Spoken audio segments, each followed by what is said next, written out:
Welcome to Books on Air. I'm Suzanne Harris.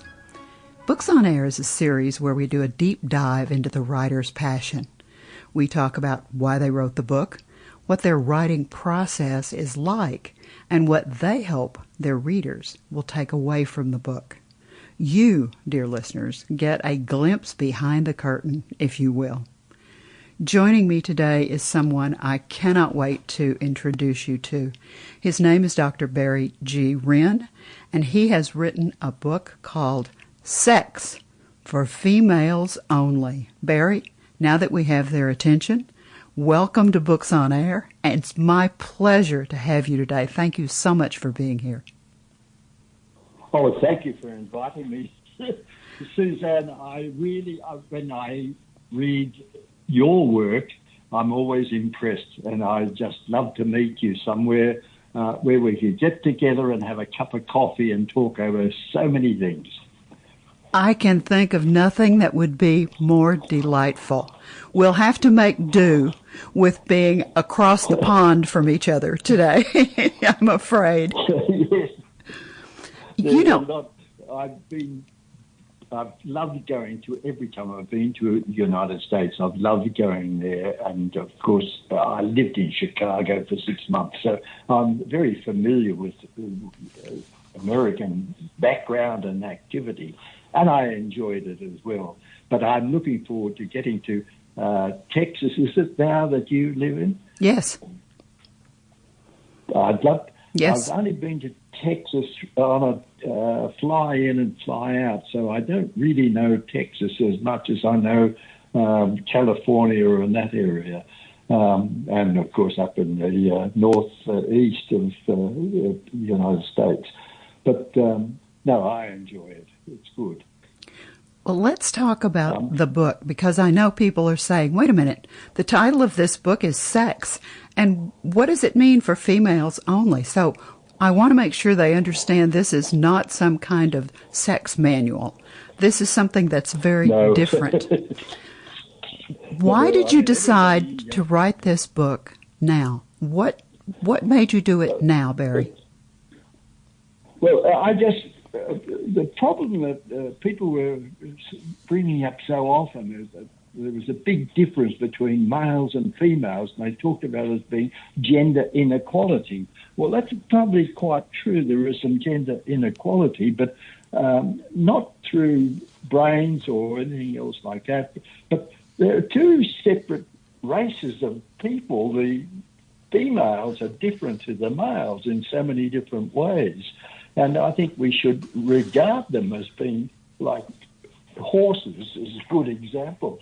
A lot of people have draft horses, which are essential for ploughing and doing heavy work around a farm of any kind. But there are others have horses for race horses. And you would never use a racehorse to plough a paddock anymore than you'd use a draft horse to run in some of the great race horses, races. So we've got the same problem between females and males. And people try to measure one against the other. You can't do that. We have to, for females, we must measure females against other females. And that's the only way to look at it. Never involve a male as an opposition person. They work together, but they shouldn't be compared. So I thought, how did we do this? And I decided to go back into history and find out exactly what happened over those thousands of years. So I started about 5,000 years ago, looking at what was happening there. And it's exactly the same as what's happening now. We have the same problems. It's, of course, society and advances in technology have made a lot of differences, but we still have this same problem. Males are males, and they should be compared to males. And females are very beautiful people, and they change over a period of time because of the hormones that they're producing. And that's really it. I've tried to get the picture, and I hope in the book that I've got a picture of how things change, but they don't really change. Exactly. If you understand that. I do. Yeah. I do. And There's, I thought it was just so interesting. I sat down and began to read the excerpt that's on Amazon, and you pulled me right in. I couldn't stop, and until the excerpt stopped, and I thought, wait a moment, I really want to know more about this, because you've done a great deal of research. How long did this take you to write the book? all my life, actually. I mean, I've been... all the thoughts that are in that book, I've had them for literally close on 50, 60 years, but I never put them down as I have done this time. And then I realized that it's really, I'm not trying to persuade people to do something different. I just want them to understand, so each person can look at it from their point of view and get a bit of background. So it was really a matter of trying to put some background. When I was teaching at university with students, I never said how much I knew about a particular problem. I tried to give them problems and say, how would you approach it? So I let them do all the hard work. And the same in this book. I'm not trying to draw some great final sort of effort out of it. I just want people to understand and think about it themselves so they will change as they want to change. That's what I hope they will do, at any rate. You're coming at this from a medical perspective because you practiced as an obstetrician and a gynecologist there in Australia for many years, right? That's correct, yes, indeed. But I did... A lot of my work, of course, was done in the United Kingdom and in Nigeria and some of it in America, but the most of it was done in Australia. I just thought it was so interesting that you talked about the fact that the older man, and we're not talking, we could talk about this 5,000 years ago, and we can talk about this in 2024. The older man is looking at the younger, nubile female. And when I read this statistic that you said, their useful life was regarded as those years between 12 and 30 years of age. Of course, those are the most fertile years, I suppose, for a woman. Is that right? That's exactly so. And not only is it the most fertile time for a woman, but the babies born growing up from mothers in that age group appear to be more intelligent and have lesser long-term defects, if you like. I don't think we all have defects, but there are a lot of things which are... I've got two granddaughters, I can say, break in here, two granddaughters who are now in their mid-20s. And I keep on saying, look, have a baby now, have your babies now. This is the best eggs you'll ever have. You know, and it's very hard, but they haven't yet done that either one. I don't have any great-grandchildren yet, but I've been urging them to go and do so quickly. And I would try to get that point across to everybody. The best, most fertile women and the best babies are those born between the ages of, to the mothers, between 18 and 30 years of age. I know that a lot of mothers are waiting until they put their baby off until they've got themselves some security with more money or a house or whatever it may be. But sometimes that's not a good idea. It becomes very difficult for older women to become pregnant. They've got fewer eggs. You run out of eggs around about the age of 45. So there's not too much time, actually. If you wait till after 30, you've only got 10 or 15 years. So I'm trying to get that point across. It's very important that people understand it.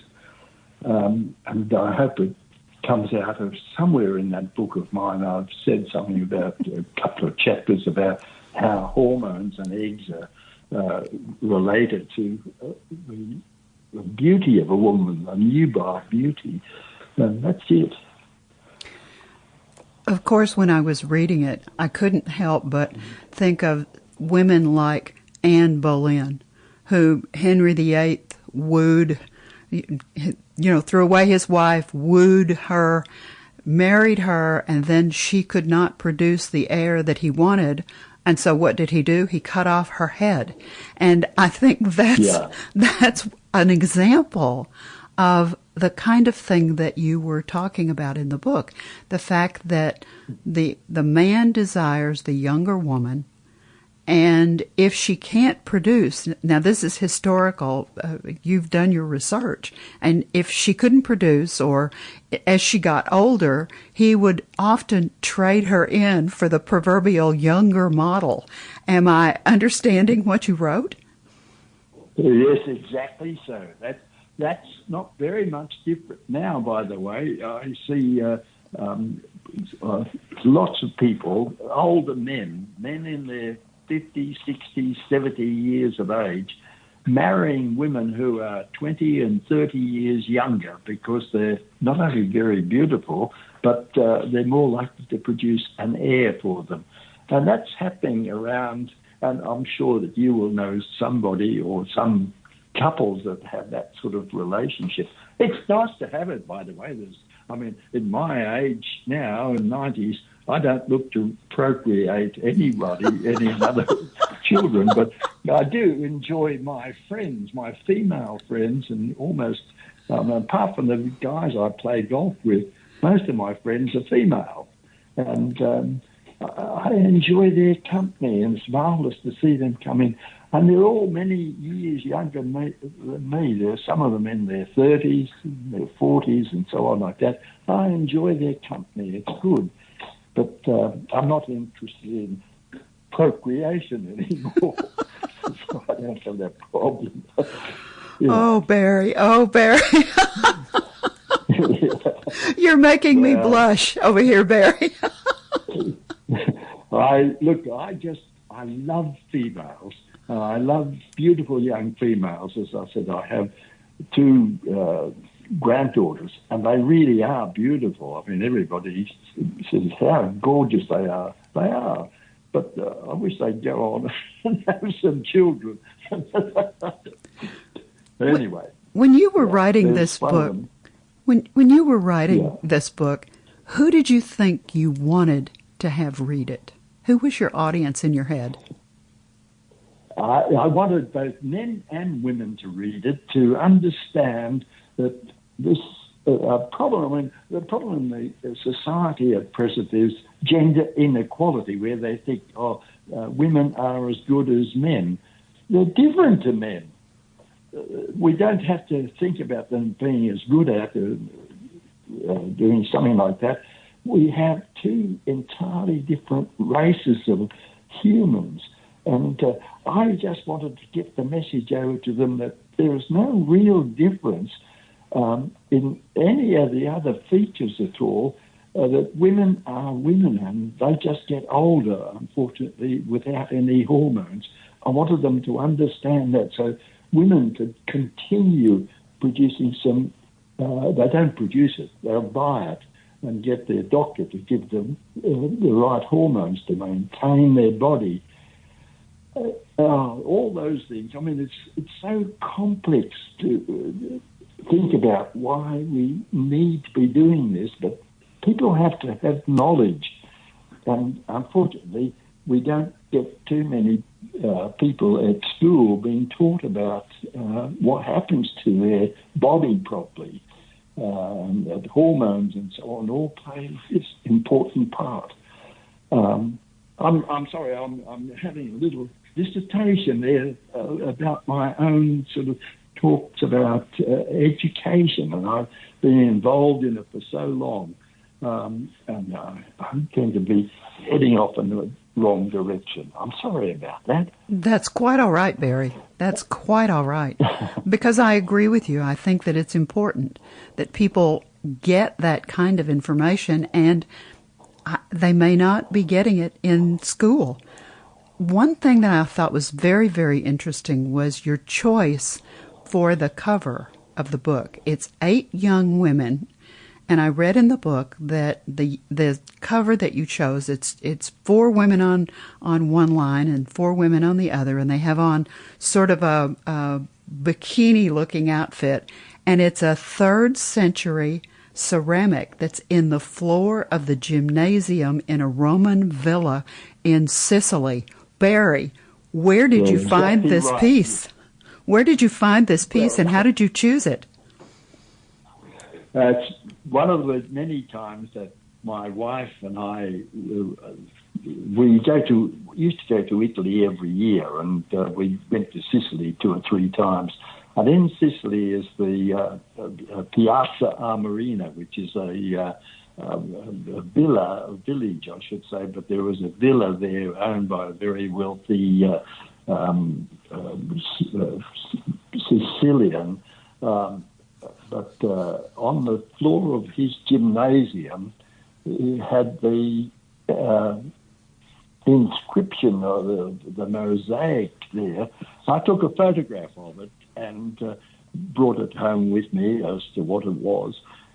And when I went to have this book, I sent the photograph to the publishers, and they said, we'll put a drawing of that in. I was a little upset that they didn't put the actual photograph in, but the photograph was taken, and it showed that.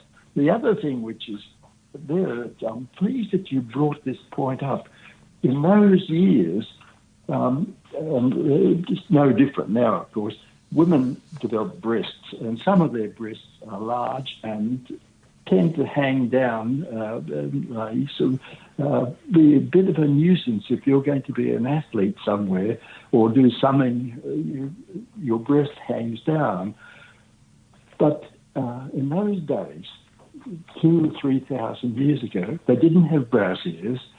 They were developed around about the 17th century, but women used to bind their breasts with a firm strip of cloth around their breasts to stop the breast bumping up and down as they played or did some gymnastic or something like that. So the binding of their breasts was there, not as a hiding the breast away, but to hold it from bobbing up and down as they played or did some games or did something there.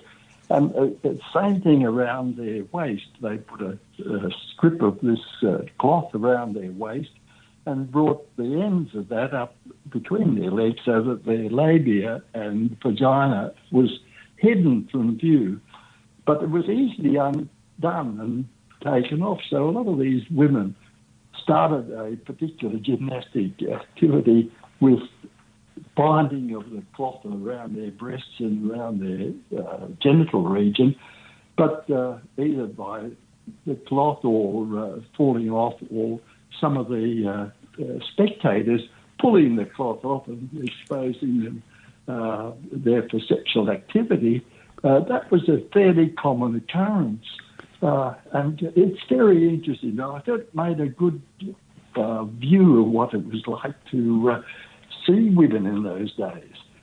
It struck me that the clothing that they were wearing in that particular scene that's on the floor of the gymnasium was very similar to what you see down at Bondi Beach here in Sydney. On any Sunday afternoon or sunny afternoon, you see the girls with very scanty clothing on, and those of larger breasts have larger brassieres on at present. But it's not very much different. Nothing really changes. That's the big thing. It was there thousands of years ago, and it's exactly the same process now. Sex is sex. Yeah, sex is sex, and it'll stay there for a long time. You know that. Exactly. We don't have no other way of procreation, and it's an enjoyable experience, by the way. I mean, but I didn't put a lot of people looking at the title thought I was going to have a book full of some sort of salacious sexual activity. I avoided anything like that. And it's not just to say, how good is sex? And I didn't put anything salacious in. I wasn't trying to attract some sort of problem, if you like, in the side of the book. I want people to understand that sex is sex, and it's there to stay. And I really reacted to it as historical perspective, because you have done so much research, and obviously there are footnotes everywhere. I mean, you have all kinds of citations, so it's obvious to me that this is a well-researched book. And I'm sure that we have attracted the attention of our listeners, and they want to know where they can find it. So let me once again give you the title. It's very easy. It's just Sex, S-E-X with an exclamation point, and then it's open parentheses, and it says, for females only, close parentheses, by Barry, B-A-R-R-Y, WREN, W-R-E-N. And the book is available on Amazon. And I think you could probably, if you can't find it on Amazon, or if you prefer not to use Amazon, I think you could probably just put in Barry's name and the title of the book, and where it's available would come up. Do you think that's fair to say, Barry?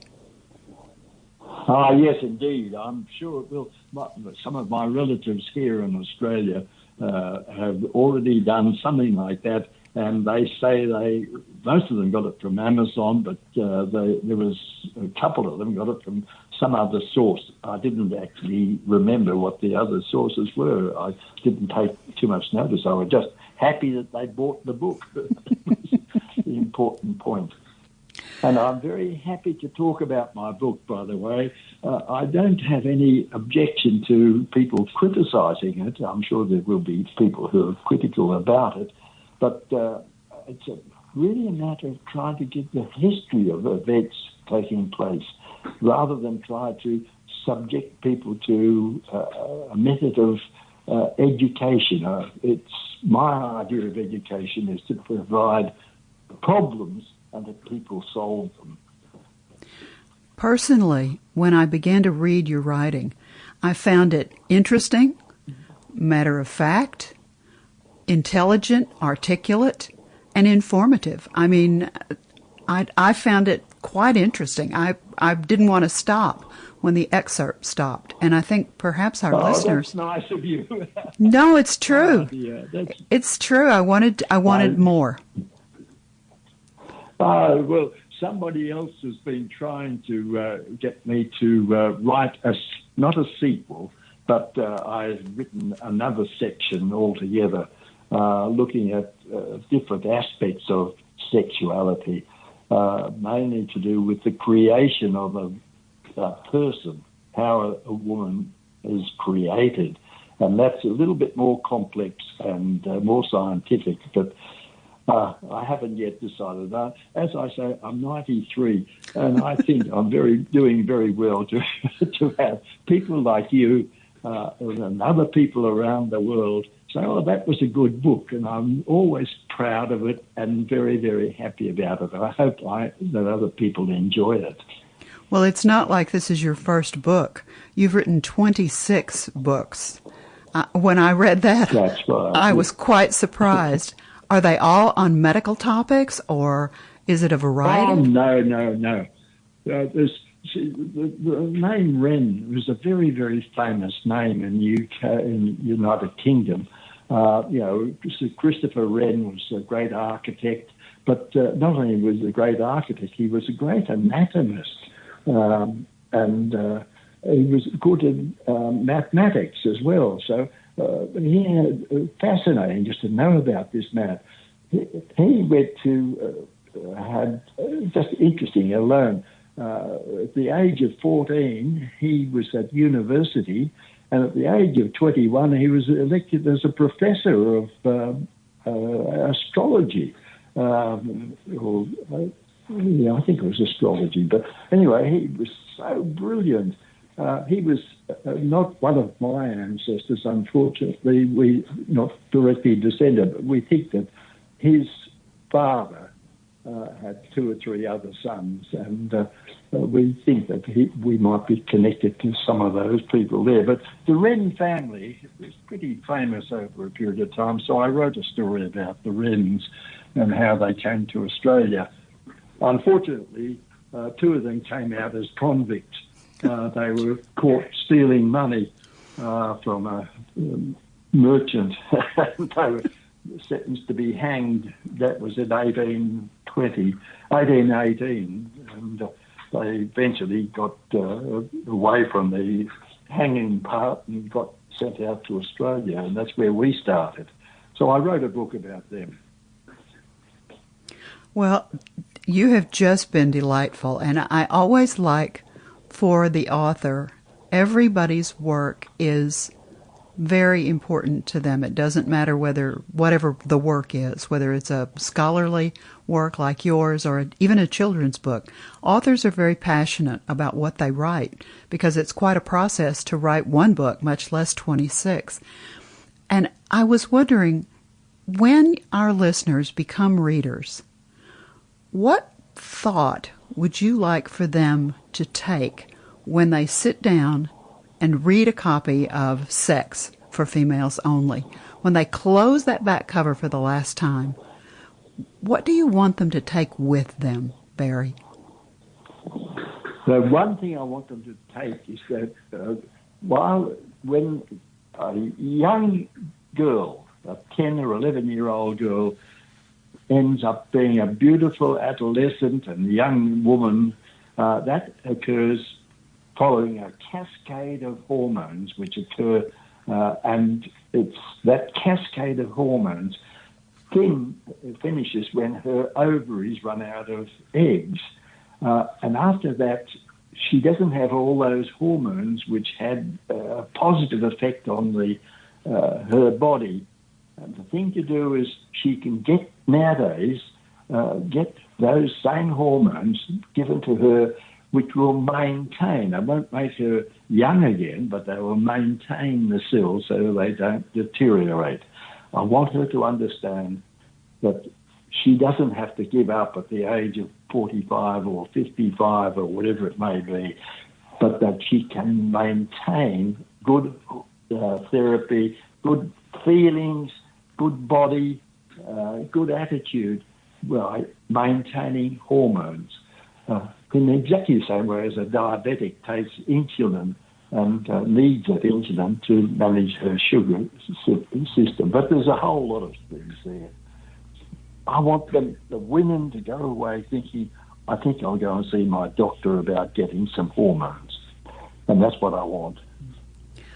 You have been delightful, informative, intelligent, and so much fun to talk to. Thank you, Barry Wren, for being my guest on Books on Air. It's just been my delight and pleasure to talk to you. Oh, Suzanne, it's so nice of you to ask me to be there, and I'm delighted. And one day I'll get across and I'll meet you and we'll have a cup of coffee and we'll talk about sex. That's a deal, my friend. That's a deal. You've been listening to Books on Air, brought to you on webtalkradio.net. You can also hear this podcast on Apple, iHeartRadio, and Stitcher. Remember, keep reading, keep writing, and keep telling your stories. Thank you so very much for listening.